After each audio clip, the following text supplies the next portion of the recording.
Hello student, मैं संजय चौहान, भूगोल का अध्यापक। बच्चों, आज हम कक्षा 7 का एक महत्वपूर्ण टॉपिक लेसन नंबर 1 पर्यावरण लेकर आए हैं। हम पर्यावरण के अंदर जैविक और अजैविक जो तत्व हैं उनके बारे में विश्लेषण के साथ अध्ययन करेंगे। पर्यावरण जो टॉपिक है वो हमारे लिए एक महत्वपूर्ण टॉपिक है, क्योंकि हमारे चारों ओर जो भी चीजें हैं वो पर्यावरण का क्या है, एक अंग है, और उनके बारे में जानना हमारे जीवन के लिए अति आवश्यक है। इसलिए बच्चों, पर्यावरण जो टॉपिक है उनके बारे में अच्छी तरह से आपको हर प्रत्येक बिंदु को आपको समझना होगा। तो बच्चों, हम लेते हैं पर्यावरण टॉपिक, और सबसे पहले हम इस टॉपिक की शुरुआत पर्यावरण शब्द की परिभाषा के साथ करते हैं। हमारे चारों ओर पाए जाने वाले जैविक और अजैविक तत्वों का आवरण ही क्या कहलाता है बच्चों? पर्यावरण कहते हैं। हमारे चारों ओर पाए जाने वाले जैविक और अजैविक तत्वों का आवरण। तो इसमें बच्चों दो तत्व महत्वपूर्ण बताए गए हैं। एक तो तत्व कौन सा है? जैविक, और दूसरा कौन सा है? अजैविक। तो जैविक तत्व वे तत्व होते हैं जिसके अंदर जीवन पाया जाता है।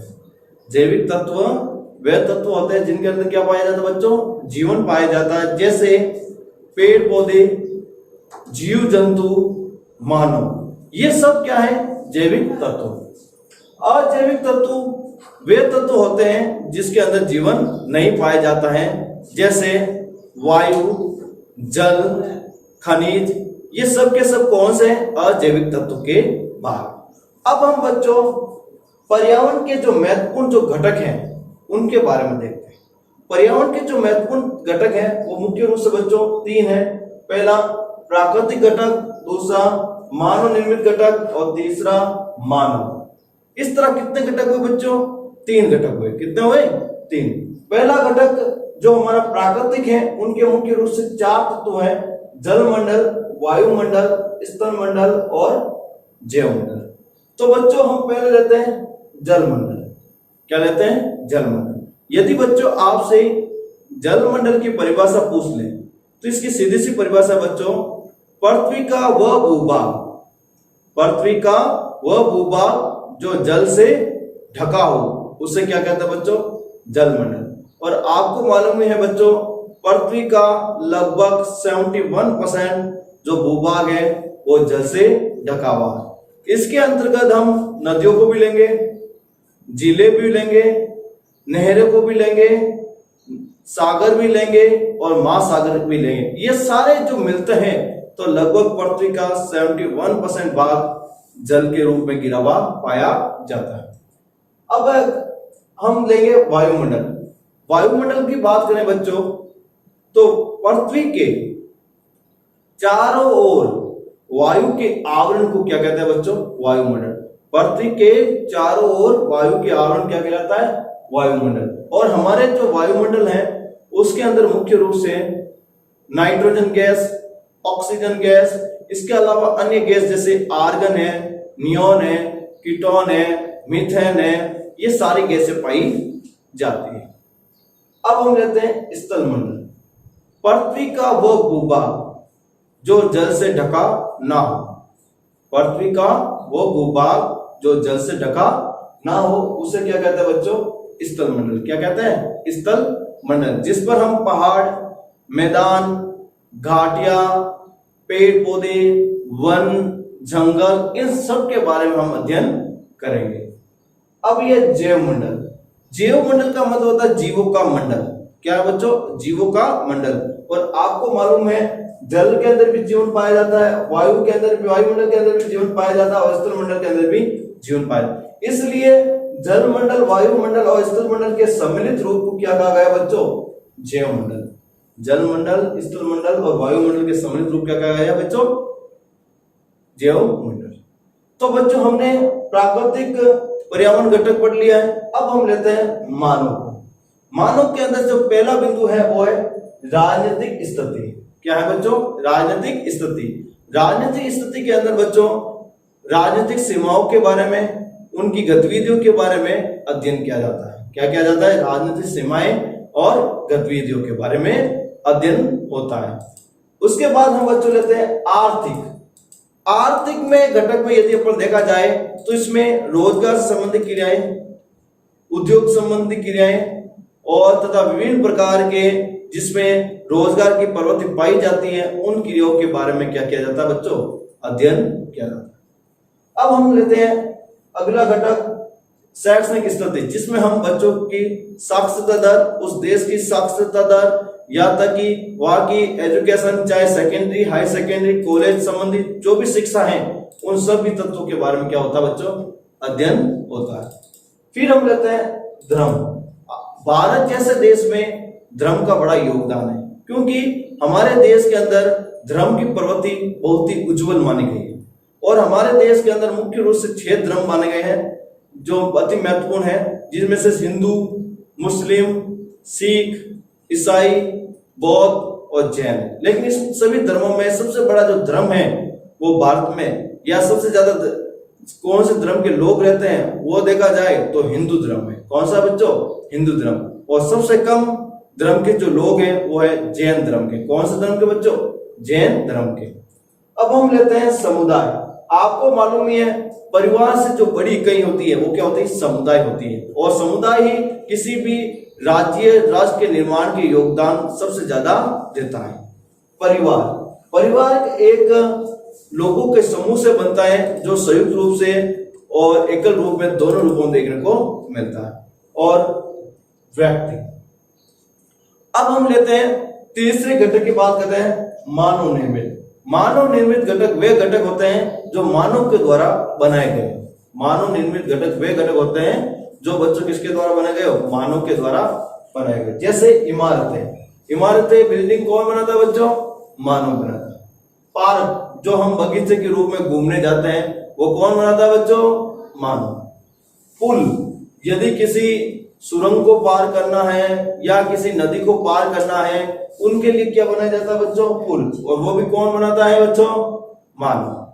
सड़क भी कौन बनाता है बच्चों, मानव के द्वारा ही बनाता है। लेकिन यदि अपन सड़क के निर्माण की प्रवृत्ति को देखते हैं तो भारत सरकार और राज्य सरकार की जिम्मेदारी मानी जाती है।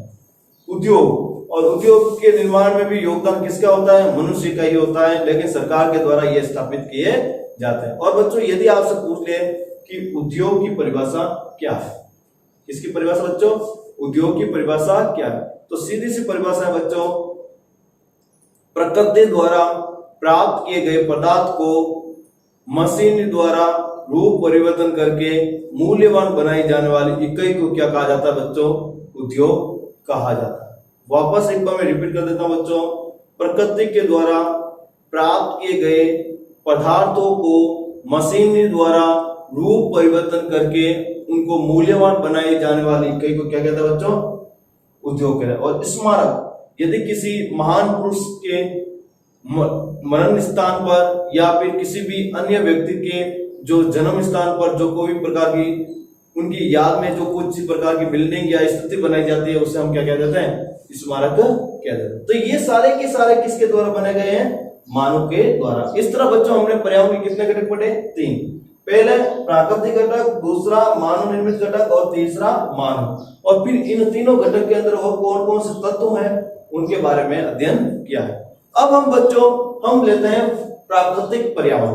प्राकृतिक पर्यावरण क्या है, तो प्राकृतिक पर्यावरण की परिभाषा पूछी जाए तो हमारे चारों ओर पाए जाने वाले पेड़ पौधे, जीव जंतु, वायु, जल, भूमि, सभी जैविक और अजैविक तत्वों के सम्मिलित रूप को हम क्या कहते हैं, प्राकृतिक पर्यावरण कहते हैं। तो इसमें देखो बच्चों कुछ जैविक तत्व आए, कुछ अजैविक तत्व आए। जैसे पेड़ पौधे, जीव जंतु कैसे हुए तत्व, जैविक तत्व हुए। कैसे हुए बच्चों, और वायु है, जल है, भूमि है, वो कैसे हुए बच्चों, अजैविक तत्व हुए।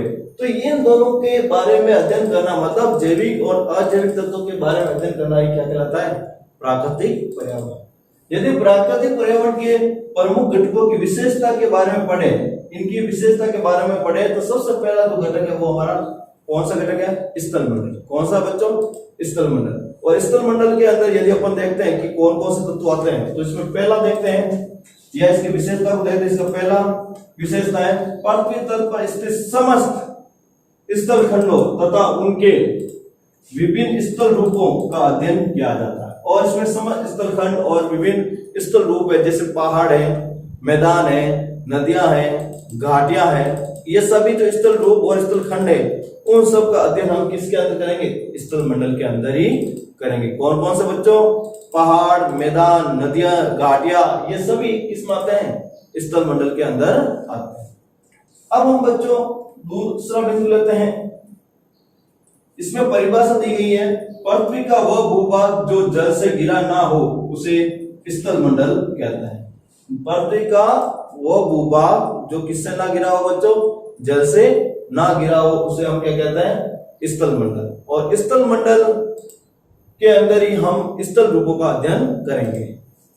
तीसरा बिंदु हम लेते हैं बच्चों, स्थल मंडल में पृथ्वी की भूवैज्ञानिक इतिहास।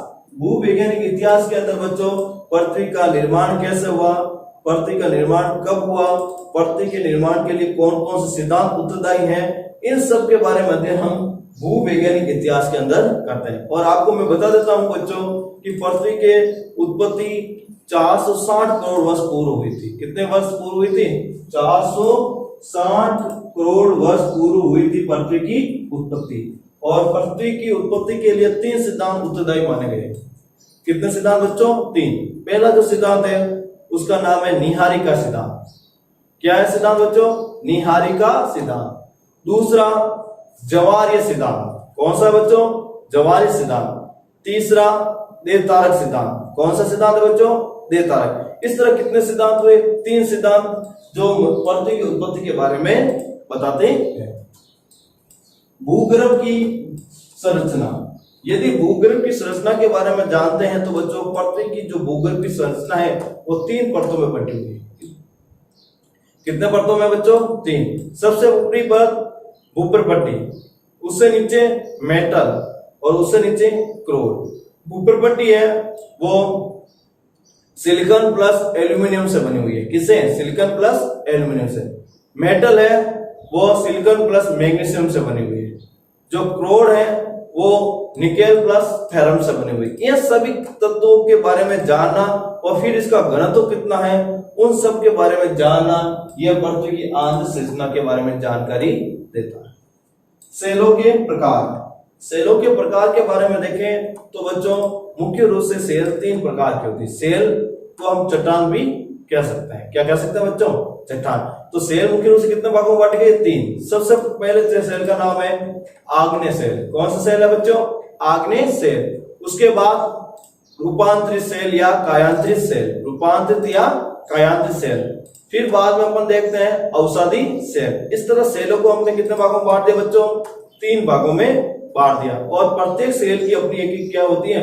विशेषता होती है, जिनके कारण वह अन्य सेलों से अलग पहचान प्रकट करती है। अब ढाल। हम जब भौतिक भूकारकों के बारे में हम पढ़ते हैं तो उसमें ढाल एक महत्वपूर्ण कारक माना जाता है, क्योंकि ढाल के माध्यम से किसी भी भूभाग की चोटी और उनके तल का निर्धारण होता है। ढाल में हम अवतल ढाल, उत्तल ढाल जैसे महत्वपूर्ण जो ढालें हैं उनके बारे में हम अध्ययन करेंगे। अंतर्जात बल। अंतर्जात का मतलब होता है भूमि के आंतरिक भाग या पृथ्वी के आंतरिक भाग में घटित होने वाले बल को क्या कहते हैं बच्चों? अंतर्जात बल। वापस देख लेना बच्चों, भूमि के आंतरिक भाग या पृथ्वी के आंतरिक भाग में जो घटित होने वाले जो बल होते हैं वो क्या कहलाते हैं? अंतर्जात बल। जैसे भूकंप है, ज्वालामुखी है, ये कैसे बल है? अंतर्जात, मतलब पृथ्वी के अंदर घटित होते हैं और बाहर की तरफ हानि पहुंचाते हैं। फिर बाद में अगला बिंदु है बहिर्जात बल। बहिर्जात का मतलब सीधी सी परिभाषा है धरातल या पृथ्वी के ऊपर घटित होने वाले बल को क्या कहते हैं? बहिर्जात बल। जैसे बाढ़, चक्रवात, सूखा, भूस्खलन, सुनामी, ये सब किसके हैं? बहिर्जात बल, जो धरातल के ऊपर घटित होते हैं। फिर आगे देते हैं बल। हम सामान्य धारा बल, ज्वारीय बल और गुरुत्वाकर्षण बल, ये सभी बलों के बारे में हम अध्ययन करेंगे और उनकी संरचना। आपको मालूम ही है कि अपवर्तन के लिए मुख्य रूप से 3 प्रोसेस होता है या प्रक्रिया होती है: संरचना, प्रक्रम, अवस्था, ये तीनों के तीनों किसके रूप हैं? अपर्दन के। किसके हैं बच्चों? अपर्दन। और अपर्दन आप जानते ही हो बच्चों क्या होता है? मिट्टी का कटाव ही क्या कहलाता है? अपर्दन होता है। धरातल के ऊपर मिट्टी का कटाव क्या कहलाता है बच्चों? अपर्दन कहलाता है। और अपर्दन के लिए प्राकृतिक एवं मानवीय दोनों कारक जिम्मेदार होते हैं। प्राकृतिक और मानवीय कारक ये दोनों ही जिम्मेदार होते हैं। प्राकृतिक कारक में अपन नदियां ले सकते हैं, वायु ले सकते हैं, और मानवीय कारक में मानवीय गतिविधियां ले सकते हैं जो इस प्रक्रिया को प्रकट करते हैं या प्रवृत्ति लाते हैं। और ये संरचना, प्रक्रम, अवस्था, सबसे पहले हम देखते हैं कि चट्टान की या शहर की जो अवस्था होती है, फिर बाद में वो कटना शुरू होता है और अंत में उसकी संरचना में क्या आ जाता है? परिवर्तन आदि का अध्ययन किया जाता है। और इस तरह स्थल मंडल के अंदर भूवैज्ञानिक इतिहास के बारे में, भूगर्भ की संरचना के बारे में, सेलों के प्रकार के बारे में, ढाल, अंतजात एवं बहिर्जात, बल, संरचना, प्रक्रम, अवस्था आदि का अध्ययन इसमें होता है। हम अगले बिंदु की बात करें, विभिन्न भूगर्भीय शक्तियों और प्रक्रियाओं का महाद्वीपों के निर्माण से लेकर विभिन्न स्थलरूपों के निर्माण में भी योगदान है। और पृथ्वी के अंदर जो विभिन्न प्रकार की भूगर्भीय शक्तियां होती हैं, वो महाद्वीपों के निर्माण से लेकर विभिन्न प्रकार के जो स्थल रूप है उनके निर्माण में भी योगदान है। देखो, आपने देखा होगा भूगर्भीय शक्तियां, जैसे मैंने आपको बताया था सामान्य धारा सिद्धांत और ज्वारीय सिद्धांत, गुरुत्वाकर्षण बल, ये सभी जो शक्तियां होती हैं उससे ही क्या बना है? महाद्वीपों का निर्माण। इसका निर्माण हुआ है महाद्वीपों। आपने एक टॉपिक पढ़ेंगे जिसका नाम है प्लेट विवर्तनिक सिद्धांत। उसके अंदर हमने देखा है कि महाद्वीपों का जो निर्माण है वो प्लेटों से हुआ है। इसके हुआ बच्चों? प्लेटों से। और उन प्लेटों को तोड़ने या खंडित करने या उनको बनाने में जो महत्वपूर्ण जो बल हुए हैं वो है ज्वारीय सिद्धांत, गुरुत्वाकर्षण बल और सामान्य धारा सिद्धांत। इन बलों के कारण इन महाद्वीपों का निर्माण हुआ है। और इसके बाद जो पहाड़ है, मैदान है, घाटियां हैं, इन सब के लिए भी बहुत सारे ऐसे बल होते हैं जिनके कारण इनका निर्माण हुआ। जैसे भूकंप है, उससे घाटियां और पहाड़ों का निर्माण हो जाता है। और ज्वालामुखी विस्फोट है, उससे विभिन्न प्रकार की चट्टानों का निर्माण होता है। इस तरह हम देखते हैं कि स्थल रूपों के निर्माण के लिए अंतजात और बहिर्जात शक्तियों का बड़ा योगदान होता है। अब हम अगले घटक की बात करेंगे, जैवमंडल। जैवमंडल का मतलब होता है जीवों का मंडल।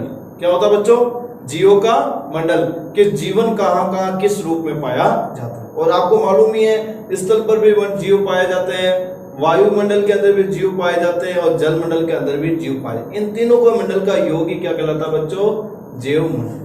अब इसमें यदि विशेषता देखते हैं, पहली, धरातल एवं वायुमंडल के मध्य मिट्टी एवं जीव जंतु की परत के रूप में विस्तृत एक संकीर्ण पेटी जैवमंडल कहलाती है। धरातल और वायुमंडल के बीच, धरातल मतलब पृथ्वी की जो भूमि उससे, और वायुमंडल के बीच में जो भी जीवन पाया जाता है, चाहे वो मिट्टी से के अंदर हो, चाहे धरातल के ऊपर हो, उन सब की एक संकीर्ण पेटी पाई जाती है।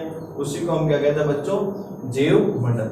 आपको बच्चों मिट्टी क्या है बता सकते हो? तो बच्चों मिट्टी की यदि परिभाषा यदि आपसे पूछ लें कि मिट्टी क्या है, तो इसकी सीधी सी परिभाषा है, धरातल के ऊपर पाए जाने वाले सबसे ऊपरी महीन कणों वाली परत जिसमें जैविक तत्व पाए जाते हैं उसे मिट्टी कहते हैं। वापस मैं रिपीट कर रहा हूं बच्चों, धरातल के ऊपर पाए जाने वाली सबसे ऊपरी महीन कणों की जो परत पाई जाती है जिसमें जैविक तत्व पाए जाते हैं उसी को हम क्या कहते हैं? मिट्टी कहते हैं।